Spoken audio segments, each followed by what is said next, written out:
une petite abeille et va piquer en fait la petite abeille, va utiliser en fait le dard de l'abeille pour piquer les personnes. Voilà, donc là, il s'est piqué lui-même le genou, la personne en l'occurrence. Donc, il y a d'autres spécificités de la médecine polynésienne, donc notamment le fait que les traitements sont utilisés pour une durée de 3 jours. Donc, ça, c'est vraiment quelque chose qui est très, très caractéristique de la médecine polynésienne. Les remèdes sont des remèdes à base de plantes fraîches, principalement. Ils utilisent bien souvent donc, des mortiers et des pilons traditionnels en bois ou en pierre. Et puis, il y a aussi des notions très, très importantes telles que la gratuité du traitement, la positivité lorsqu'on prépare le traitement, lorsqu'on va chercher les plantes, et puis le don de soi. Hein, c'est quelque chose qui ressort très, très souvent lorsqu'on interroge les personnes. Alors, pour vous expliquer un peu pourquoi moi j'en suis venu à étudier la médecine polynésienne, donc je vais vous expliquer un peu le contexte en fait de cette recherche. Alors, il se trouve qu'en 2018, donc il y a donc il y a eu une intégration en fait de masseurs traditionnels donc au sein de l'hôpital le plus grand en fait de Polynésie française, qui est l'hôpital du Taoné à Tahiti.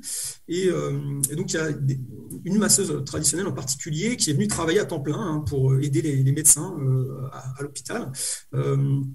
Et donc tout ça, ça a fait un peu boule de neige. Puis maintenant, il y a plusieurs masseurs traditionnels qui travaillent dans cet hôpital. Donc vraiment dans cet esprit d'intégration en fait de la médecine traditionnelle au système de santé officiel. Vous avez également le lancement en 2021 d'une association ONOEA, donc pour l'intégration justement de cette médecine polynésienne hein, que j'appellerais donc au lieu de parler de médecine traditionnelle, j'utiliserai plutôt le terme médecine polynésienne, donc dans le système de santé officiel. Et puis, alors ce qui est intéressant, c'est qu'il y a eu finalement peu ou pas d'actions faites sur les plantes, hein, parce que c'est vrai que c'est toujours délicat, il n'y avait pas vraiment il y avait quelques spécialistes, mais pas encore de démarche vraiment lancée, et pas de pharmacopée disponible, alors à part quelques ouvrages hein, quand même, et puis le livre de Paul Pétard, quand même, qui a été écrit quand même il y a plus de 60 ans, donc qui date un peu maintenant, enfin, en tout cas, donc il n'y avait pas vraiment de données récentes sur les âges des plantes. Et puis il y avait aussi quelques on va dire, problèmes dans le sens où en 2021, il y a eu un jugement de médecin traditionnel pour la mort d'un enfant de 16 mois. Donc, quelques interrogations, en fait, sur les risques que pouvait apporter la médecine traditionnelle. Donc, dans ce contexte-là, en fait, le but de ma présence, c'était de combler, en fait, un manque d'expertise et d'études, d'éventuellement proposer des recommandations pour l'intégration de ces remèdes avec l'établissement d'une balance bénéfice-risque et puis essayer de cibler des pathologies importantes pour les territoires. Donc, lorsque j'ai travaillé donc, en Polynésie française pour la première fois, donc c'était l'année dernière en 2021, j'ai étudié les diarrhées d'origine infectieuse et toxique, hein, donc, telles que la ciguatera. Donc, la ciguatera, pour ceux qui ne connaissent pas, c'est une maladie endémique en fait qui est due à la gestion d'un poisson contaminé par une toxine. Et donc, ça donne des diarrhées, mais pas seulement, ça donne également plein d'autres symptômes, et surtout des symptômes neurologiques. Et donc, moi, j'ai fait cette enquête en 2021 sur à peu près 133 personnes sur 6 îles différentes. On a pu recenser 27 plantes pour traiter les diarrhées, 24 plantes pour traiter la ciguatera. Donc, ce sont des données qui sont actuellement publiées. Et puis, cette année, j'y suis retourné et j'ai travaillé sur le soin des enfants. Je me suis rendu compte lors de la première enquête qu'il y avait énormément de remèdes en fait, qui étaient utilisés pour le soin des enfants, hein, que les gens voulaient me citer en fait, lorsque je les interrogeais sur la diarrhée. Donc, je me suis dit, bon, bah, il faut vraiment focaliser là-dessus. Et donc, j'ai commencé à débuter cette enquête en 2022 et donc qui se continue, hein, qui continue, hein, puisque je vais retourner faire d'autres enquêtes sur d'autres archipels pour étoffer un peu cette pharmacopée. Et donc, c'est au cours de cette deuxième enquête en 2022 que j'ai fait la rencontre d'un pasteur de l'église protestante Maui qui m'a proposé, donc que j'avais déjà d'ailleurs rencontré en 2021, que je connaissais, et donc qui m'a proposé d'assister à une séance de préparation d'un remède contre le Covid-19. Donc pour moi, tout ça, j'avais entendu parler un peu de loin de cette préparation de remèdes, et ça m'a beaucoup intéressé, et donc j'y suis allé avec plaisir. Donc pour vous resituer un peu le Covid-19 en Polynésie française, donc il y a eu 73 000 cas, 650 décès à peu près, hein, c'est plus que la Nouvelle-Calédonie qui compte à peu près le même nombre d'habitants. En termes de nouveaux cas, il y a eu principalement 3 pics. Un pic en novembre 2020, un pic en août 2021 et un pic le 25 février, enfin en février 2022. Et les décès en fait sont surtout apparus lors du premier et du deuxième pic, puisque la majorité de la population était vaccinée après pour le troisième pic. Donc voilà, tout ça pour vous expliquer que le Covid-19 en Polynésie française a existé, hein, il était présent. Et donc, dans ce contexte épidémique, le fait qu'il y ait peu d'accès aux centres de santé sur certaines îles, la popularité des remèdes traditionnels et puis le dynamisme des pratiques, tout ça, en fait, ça a fait que les gens ont utilisé la médecine polynésienne pour traiter le Covid, pour prévenir le Covid-19. Et donc, c'est ce qu'on peut d'ailleurs. Alors, il n'y a pas eu d'études formelles, en tout cas publiées, qui permettent de mettre ça en lumière, mais en tout cas, on l'a vu dans certains articles de presse, puisque notamment ils parlent du remède malgache qui a été importé en Polynésie française, ou même des Ra'ao Tahiti. Donc quand je parle de Ra'ao, ça veut dire remède, donc c'est remède tahitien. On voit qu'il y a eu quand même quelques retours en fait par rapport à l'utilisation de remèdes au sein de la population polynésienne. Et puis sur Facebook, il y a également beaucoup de choses en fait, et beaucoup de choses qui ont été diffusées sur Facebook pour traiter le Covid-19. Alors, en ce qui concerne l'Église protestante Maui, donc elle a également diffusé sa propre recette qui a été distribuée à plus de 25 000 personnes. Une recette dont j'aimerais donc vous parler, et c'est cette recette qui m'a été présentée donc par le pasteur. Et alors pourquoi pourquoi l'Église protestante? Pourquoi je vous parle de tout ça? En fait, pour vous expliquer un peu le background un peu de l'existence de cette Église au sein dans le territoire polynésien, il faut savoir que en Polynésie française, les deux religions majoritaires, donc c'est le protestantisme et le catholicisme. Et que le protestantisme, en fait, est majoritaire dans les îles de la société, c'est-à-dire les îles où se trouve Tahiti. C'était l'archipel qui se trouvait à l'ouest sur la carte que je vous ai montrée. Et donc, ce courant en fait, religieux est arrivé en fait, lors des missions protestantes anglaises du XVIIIe siècle, puis après, c'est les missions évangéliques de Paris qui ont repris le relais, et en 1962, donc, l'Église protestante a acquis son autonomie. Donc, elle a sa propre source de financement. Et en 1970, ce qui est intéressant, c'est qu'un théologien protestant de Polynésie a réintroduit le terme Maori par opposition à tahitien, donc dans un contexte de réappropriation culturelle. Donc, il y avait vraiment ce contexte de mise en valeur en fait de leur culture, de la culture polynésienne. Et l'Église protestante Maui a été très impliquée là-dedans. Elle a été partie prenante vraiment du renouveau culturel en mettant en avant donc ne serait-ce que la danse polynésienne, les tatouages polynésiens, la langue polynésienne, donc essayer de faire revivre tout ça. Alors, l'Église protestante a été très impliquée, mais pas que l'Église non plus, mais là je focalise sur l'Église, donc c'est pour ça que je vous en parle, mais il y a plein d'autres associations et personnes et groupes de personnes polynésiennes qui ont vraiment œuvré pour ce renouveau culturel. Et puis ce qui est intéressant, c'est que l'Église protestante a également mis en valeur la médecine traditionnelle qui, pour elle, en fait, fait partie intégrante de la culture polynésienne.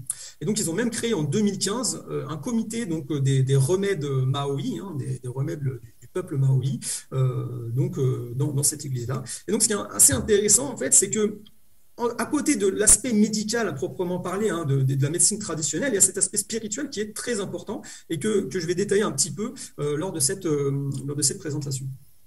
Alors, en ce qui concerne l'origine de cette recette contre le Covid, alors pourquoi cette recette est apparue? Qui a eu l'idée de cette recette? Et en fait, c'est un pasteur sur l'île de Tahiti, à Aroué, qui a diffusé cette recette. En fait, ce qui s'est passé, c'est qu'il a traité son fils atteint du Covid-19.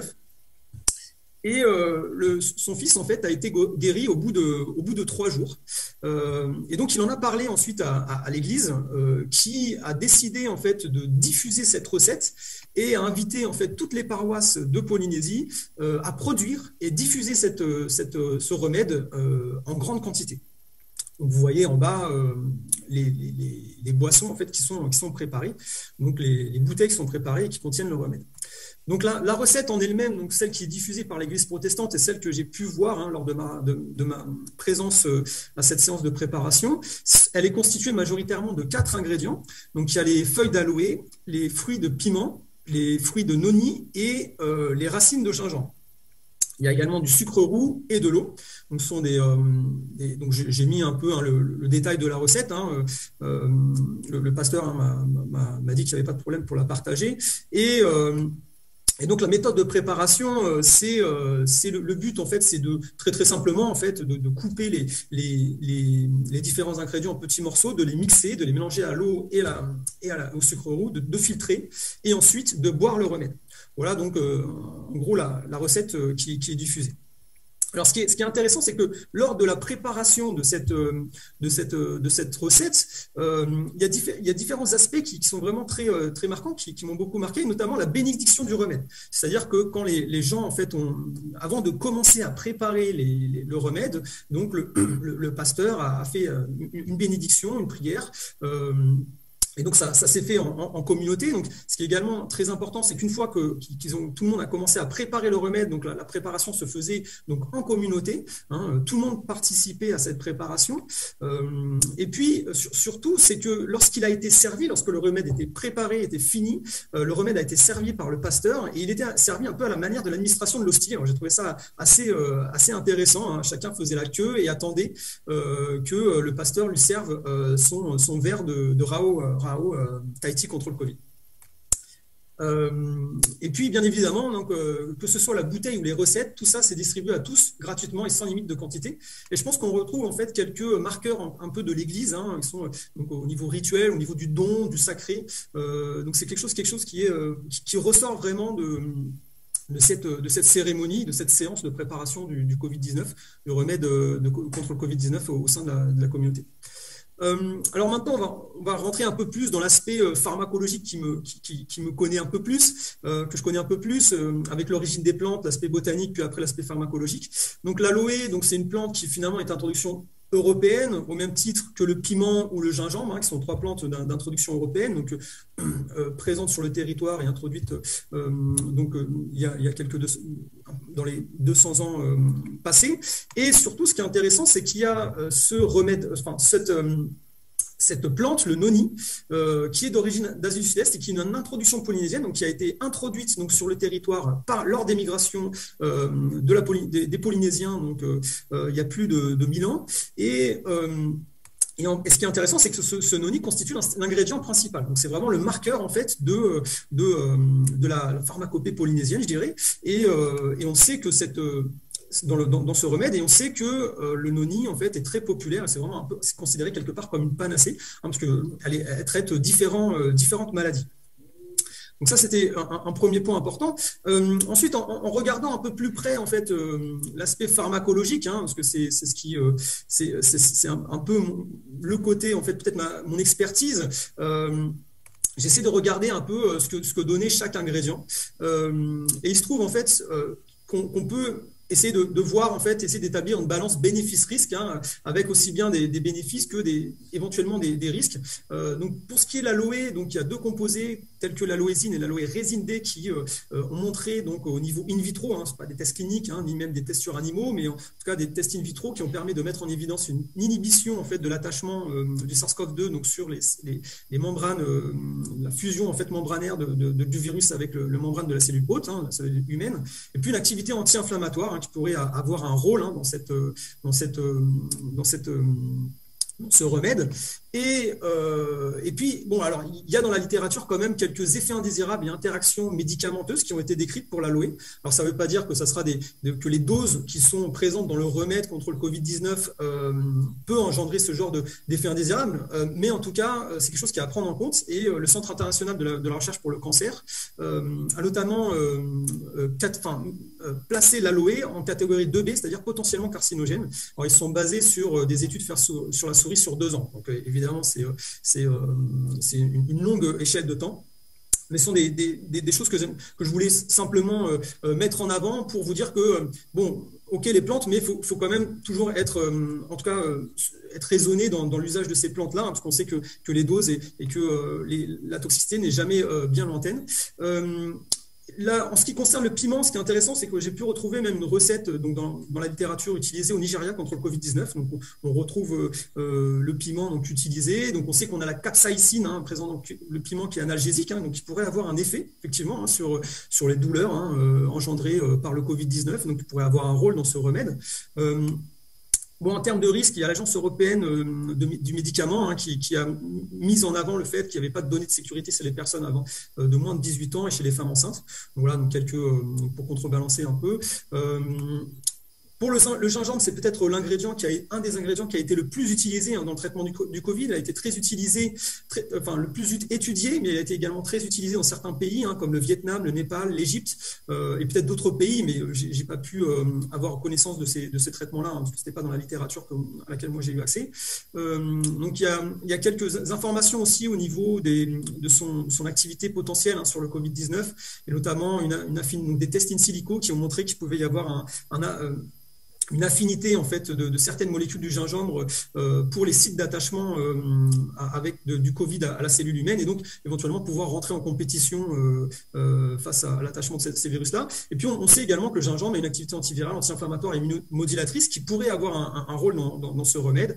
Et il y a même une étude clinique sur 100 patients donc traités, dont la moitié était traitée par un mélange échinacée et gingembre, qui ont permis de mettre en évidence une diminution de la toux, de la dyspnée et même des douleurs musculaires de patients atteints de Covid-19. Donc, il y a quand même des choses intéressantes sur cette plante-là.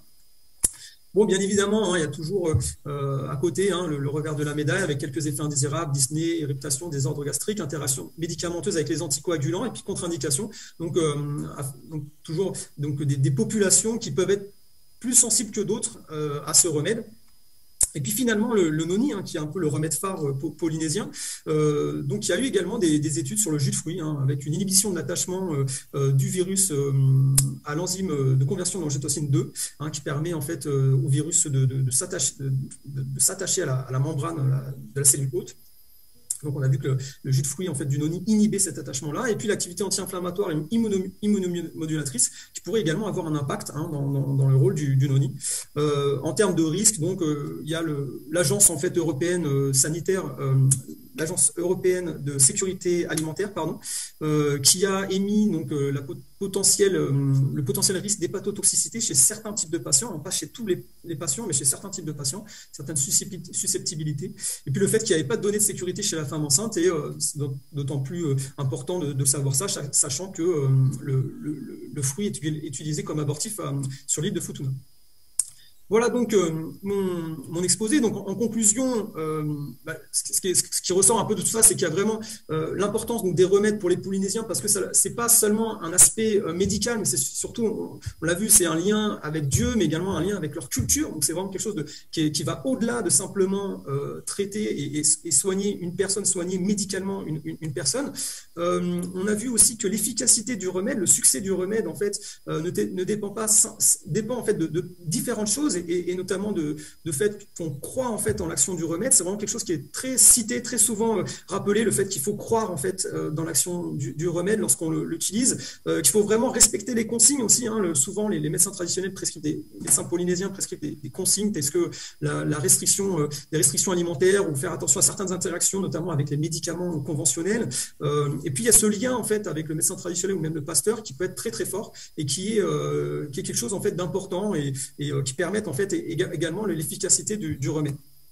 On a vu que d'un point de vue pharmacologique, donc il y avait quand même peu d'études sur le Covid-19 pour les plantes utilisées, bien que le gingembre soit utilisé, et puis quand même quelques effets indésirables, contre-indications et interactions, donc peut-être pourquoi pas y mettre des recommandations. Et ce qui est intéressant, c'est, en perspective, ça serait intéressant, moi je trouve, d'effectuer un suivi des patients traités, s'ils le sont toujours, pour voir en fait justement s'il y a des gens qui arrivent à être soignés grâce à ça, ou qui présentent des effets indésirables, ce genre de choses.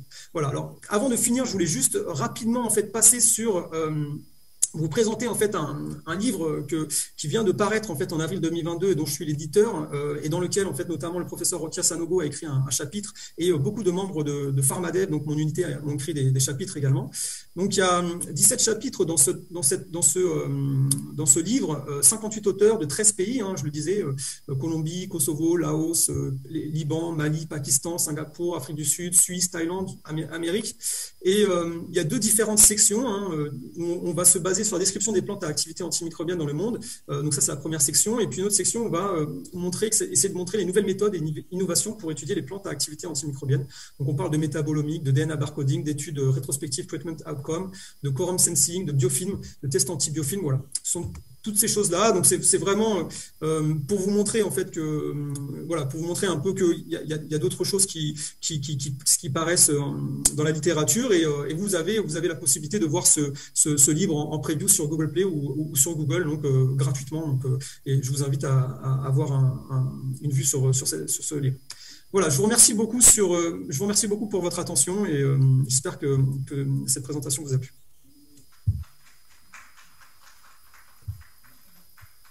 Merci beaucoup François pour cette présentation vraiment passionnante.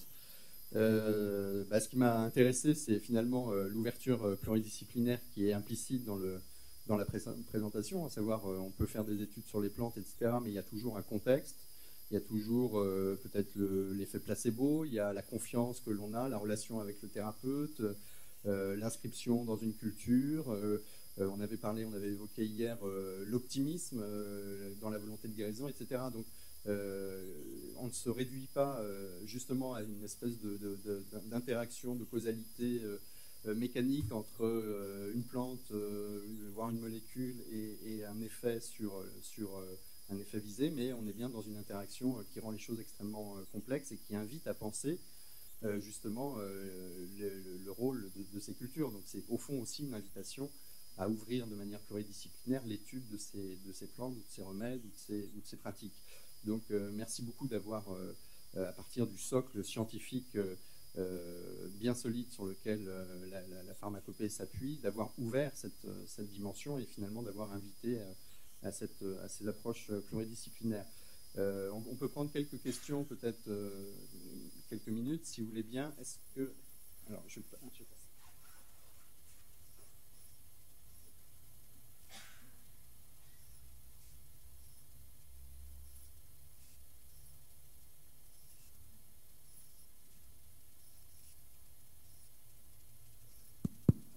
Voilà.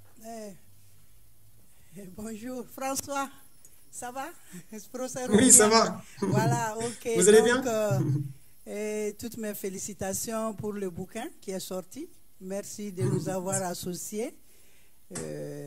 Et puis, c'est intéressant ce travail-là. Il y a eu la question de contexte. Donc, il y a eu à dire dans ton intervention que ce n'est pas seulement l'aspect pharmacologique qui va prouver l'efficacité. Et c'est sûr que la bénédiction du remède et le fait de prendre avec le pasteur comme si c'est la communion, on prend sa communion, voilà. Donc, c'est des éléments importants qui on peut dire, renforcent l'efficacité d'un remède. C'est comme la blouse blanche. Voilà, un malade hospitalisé, quand le médecin vient, bon, il le salue, et il le touche, donc voilà, on se sent bien. Donc il ne faut pas oublier ce côté dans la prise en charge de la maladie, l'être humain a besoin d'être considéré dans sa globalité. Et un autre élément intéressant qui sort, c'est la gratuité. Parce qu'on est dans une communauté, on fait du bien, chacun participe, et puis maintenant, il n'y a pas la question d'argent. Parce que c'est ce que je disais hier, que les médecines traditionnelles sont menacées par l'urbanisation et la monétisation. Voilà. Merci et félicitations, mes salutations à toute l'équipe de Pharmadev à Toulouse. Voilà. Je vous entends vraiment mal. Je ne sais pas s'il y a possibilité d'améliorer le son. Je peux. Allez, merci François pour la présentation. J'ai suivi avec assez d'intérêt cette présentation parce que ça touche un peu du domaine de la pharmaco, qui est mon champ d'action. Alors, par contre, j'ai 3 préoccupations que je voudrais te soumettre. La première, c'est que dans la liste des plantes que tu cites en utilisation par le pasteur, il y a 3 plantes qui ont des potentialités anti-inflammatoires. Alors que la recommandation de l'OMS concernant les anti-inflammatoires dans le traitement du SARS-CoV-2 était qu'il ne fallait pas bloquer la réaction inflammatoire et que cela pourrait participer à rétablir l'individu puisque c'était une réaction de défense de l'organisme.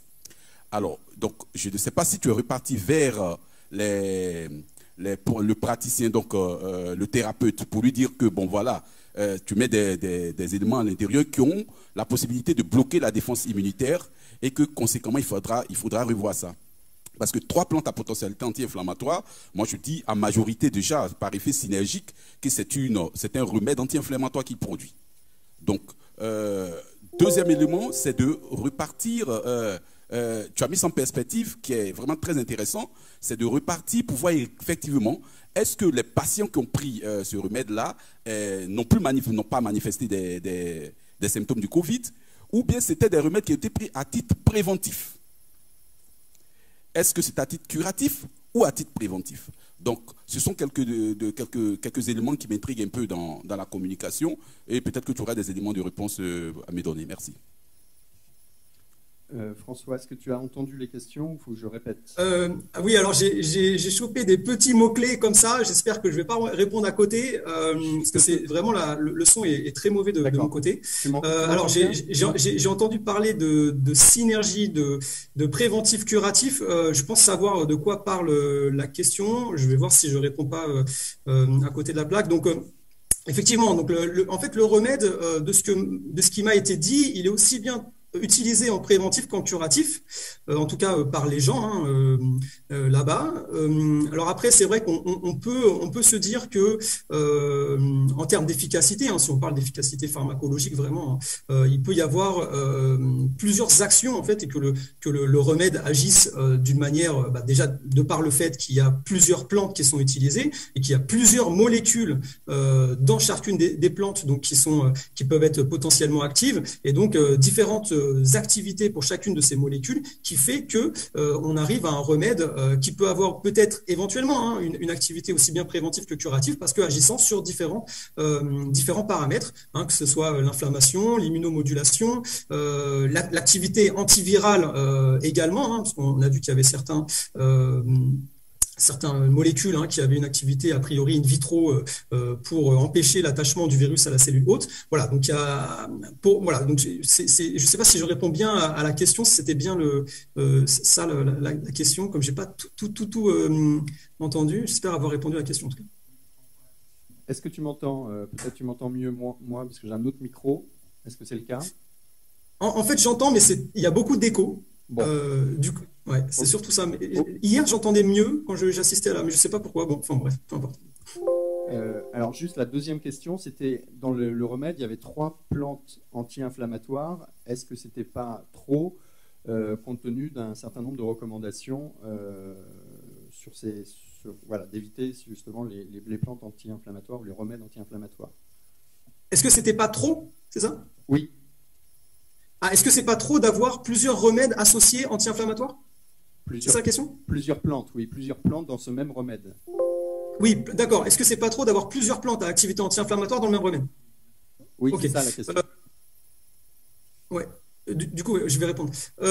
Oui, alors bon, alors déjà, il faut savoir en fait quel type d'activité anti-inflammatoire, parce que on parle d'activité anti-inflammatoire, mais l'inflammation, le mécanisme de l'inflammation est très complexe. Donc, il y a plusieurs sites d'action potentiels. Donc, on connaît pas tout encore des plantes qui sont présentes dans ce remède. Donc, il est potentiellement possible que chacune des plantes ait une activité anti-inflammatoire avec un mécanisme d'action différent qui fait que ça s'ajoute et qui pourrait avoir un impact au niveau qui aurait un intérêt au niveau de l'efficacité. En tout cas, c'est comme ça qu'il est possible que ça se passe. Après, c'est vrai que c'est toujours délicat avec les plantes parce que je pense qu'il y a vraiment un manque de données scientifiques sur la plupart des plantes. Alors bon, le gingembre, c'est une plante qui est très étudiée, donc heureusement, on a quand même beaucoup d'informations sur les mécanismes d'action, sur comment ça marche. Mais